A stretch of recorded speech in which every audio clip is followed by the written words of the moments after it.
4장. 아브넬이 헤브론에서 죽었다는 말을 듣고 사울의 아들 이스보셋은 마음이 무너져 내렸다. 온 나라가 흔들렸다. 이스보셋에게는 기습 부대를 맡은 두 사람의 군 지휘관이 있었는데 한 사람의 이름은 바하나고 다른 사람의 이름은 레갑이었다. 그들은 베냐민 지파 부에롯 사람인 림몬의 아들들이었다. 부에롯 사람은 기타임으로 도망한 이후로 베냐민 지파에 속했고 오늘까지 외국인으로 그곳에 살고 있다. 사울의 아들 요나단에게는 두 다리를 저는 아들이 하나 있었다. 사울과 요나단의 사망 소식이 이스라엘에 전해졌을 때 그는 5살이었다. 유모가 그를 안고 서둘러 도망가다 넘어지는 바람에 다리를 절게 되었다. 그의 이름은 무비보셋이었다. 하루는 림몬의 두 아들 바하나와 레갑이 이스보셋의 궁으로 향했다. 그들은 하루 중 가장 더울 때 도착했는데 그때 이스보셋은 낮잠을 자고 있었다. 그들은 공무가 있는 척 꾸며 궁 안으로 들어갔다. 마침 침실을 지키던 여종은 잠들어 있었다. 레갑과 바하나는 그 옆을 몰래 지나 이스보셋의 방으로 들어갔는데 그는 침대에서 잠들어 있었다. 그들은 그를 죽인 다음 머리를 베어 전리품으로 들고 나왔다. 그리고 아라바 골짜기 사이로 난 길을 따라 밤새도록 걸어서 이동했다.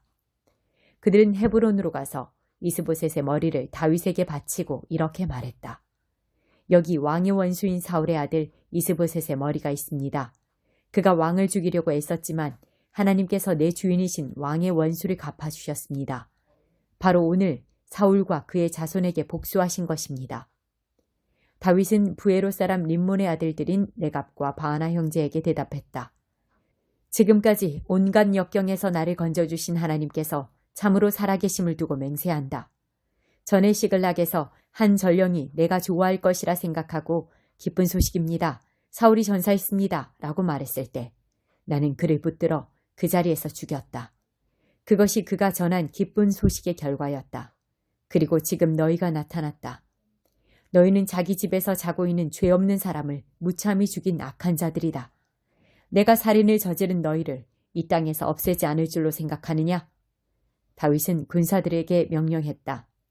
군사들은 두 사람을 죽여 손발을 자르고 그 주검을 헤브론 연못가에 매달았다.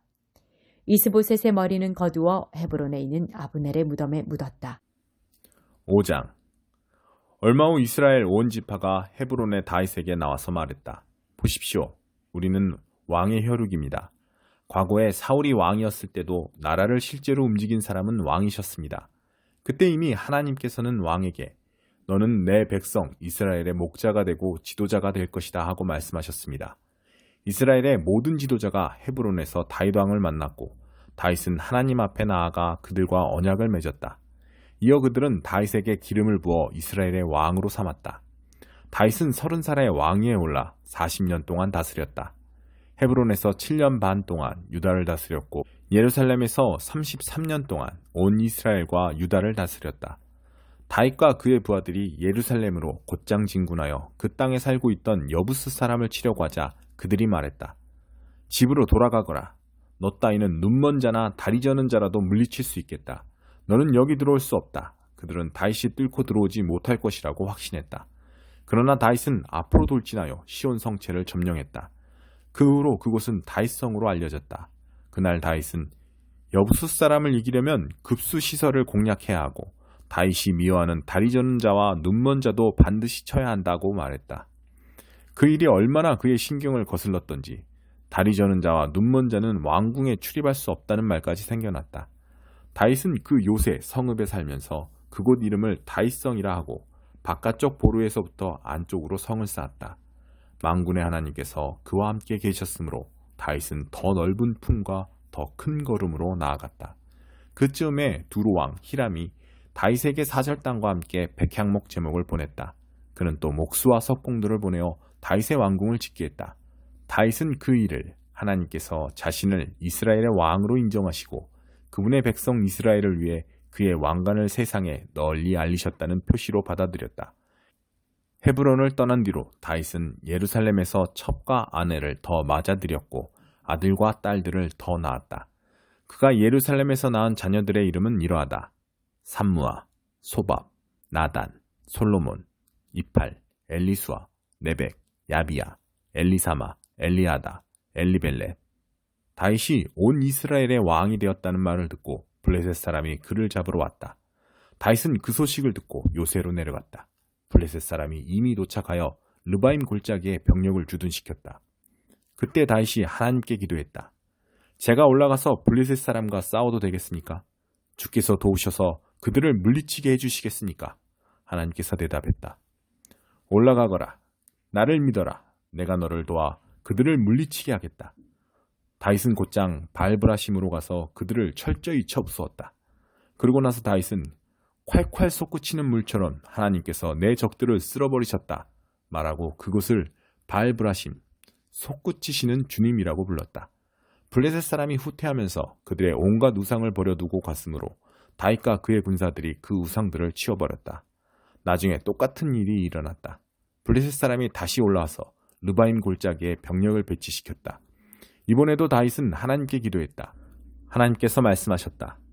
너는 정면에서 공격하지 말고 그들 뒤로 돌아가 신성하게 여기는 나무숲에 매복했다가 습격하여라. 나무들 사이로 발소리가 들리면 나와서 칠 준비를 하여라. 그것이 나 하나님이 너보다 앞서가서 블레셋 진을 쳐부순다는 신호다. 다윗은 하나님께서 명령하신 대로 행했다. 그는 기브온에서 게셀에 이르기까지 블레셋 사람을 정벌했다. 6장. 다윗이 이스라엘의 정예군 30개 부대를 소집했다. 그는 하나님의 궤를 되찾아오기 위해 군사들과 함께 바알라로 향했다. 그 궤는 한 쌍의 천사 위에 앉아 계신 만군의 하나님의 이름으로 불리는 궤였다. 그들은 산 위에 있는 아비나답의 집으로 가서 하나님의 궤를 새 수레에 싣고 내려왔다. 아비나답의 아들들인 우사와 아히오가 하나님의 궤를 실은 새 수레를 몰았는데 아히오가 앞장서고 우사는 궤 옆에서 따라갔다.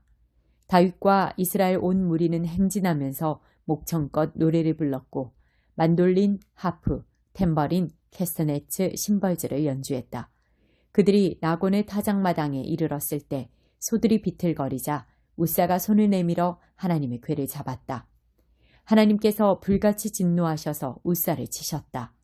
이는 그가 궤를 더럽혔기 때문이다. 우사는 거기 바로 궤 옆에서 죽었다. 하나님께서 우사에게 진노를 바라시자 다윗은 화를 냈다. 그래서 그곳은 오늘까지 베레스 우사, 우사에 대해 폭발하심이라고 불린다. 그날 다윗은 하나님이 두려워 이 궤는 함부로 손댈 수 없다. 이래서야 어떻게 이 궤를 다시 다윗성으로 옮길 수 있겠는가 하고 말했다. 그는 하나님의 궤를 한 발짝도 더 옮기려 하지 않았다. 대신 그는 궤를 길에서 조금 떨어진 곳에 있는 가드 사람 오베데돔의 집으로 옮겼다. 하나님의 궤는 가드 사람 오베데돔의 집에 3달 동안 머물렀다. 하나님께서 오베데돔과 그의 온 집안에 복을 주셨다. 하나님께서 하나님의 궤 때문에 오베데돔과 그의 온 집안에 복을 주셨다는 소식이 다윗 왕에게 들어갔다. 그 복을 내가 받아야겠다고 생각한 다윗은 가서 하나님의 궤를 오베데돔의 집에서 다윗성으로 가지고 올라왔다. 궤를 옮기는 내내 가장 좋은 소를 제물로 바치며 성대한 축제를 벌였다. 다윗은 제사장의 세마포를 입고 하나님 앞에서 주저없이 춤을 추었다. 온 나라가 그와 함께 함성과 나팔 소리를 울리며 하나님의 궤를 따라갔다. 그러나 하나님의 궤가 다윗성으로 들어올 때 사울의 딸 미갈이 창밖을 내다보다가 하나님 앞에서 춤추며 뛰노는 다윗 왕을 보고서 마음속으로 그를 업신여겼다. 그들이 하나님의 궤를 가지고 들어와서 궤를 두려고 쳐놓은 장막 한가운데 놓자 다윗은 그 자리에서 번제와 화목제를 드려 예배했다. 번제와 화목제를 마친 다윗은 만군의 하나님의 이름으로 백성을 축복하고 남녀 할 것 없이 그곳에 모인 모든 사람에게 빵 한 덩이와 대추과자 하나와 건포도 과자 하나씩을 나누어 주었다. 그 후에 백성이 모두 집으로 돌아갔다.